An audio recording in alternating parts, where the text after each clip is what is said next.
Aujourd'hui, c'est Simrat Torah, la fête de la joie de la Torah. Le peuple danse, les rouleaux sacrés tournent dans les bras de ceux qui les portent. Mais derrière la joie et les chants se cache un mystère profond. C'est le jour où l'âme humaine entre en résonance avec la parole de Dieu. Simrat Torah, ce n'est pas seulement nous qui nous réjouissons de la Torah, c'est la Torah elle-même qui se réjouit en nous. Car dans chaque lettre, il y a une étincelle du divin, un souffle, une présence, un battement du cœur de Dieu. Quand nous dansons avec la Torah, ce n'est plus un livre que nous tenons, c'est le souffle de Dieu que nous faisons vivre à travers nous. Les sages disent, la Torah est le souffle de Dieu devenu langage. Et à Simrat Torah, ce souffle retourne vers sa source. Le ciel et la terre se rejoignent dans une seule vibration. La parole parle à travers nos chants et Dieu répond à travers notre joie. C'est la connectivité divine, l'union du souffle et du cœur, la rencontre de la présence et de l'âme. Et pendant que la joie s'élève, les Kohanim, les descendants d'Aaron, lèvent leurs mains pour bénir le peuple.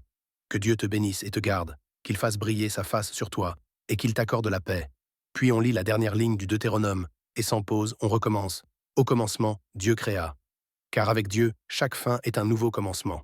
Et ce jour-là, on offre aussi des bonbons aux enfants pour leur dire « La parole de Dieu est douce comme le miel ».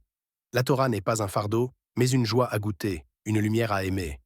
Dans la foi chrétienne, cette joie trouve son accomplissement. La parole que l'on célèbre, c'est le Verbe fait chair, et l'Esprit qui l'anime, c'est le Saint-Esprit, le Roi Hakodesh. Et la parole s'est faite chair, et elle a habité parmi nous.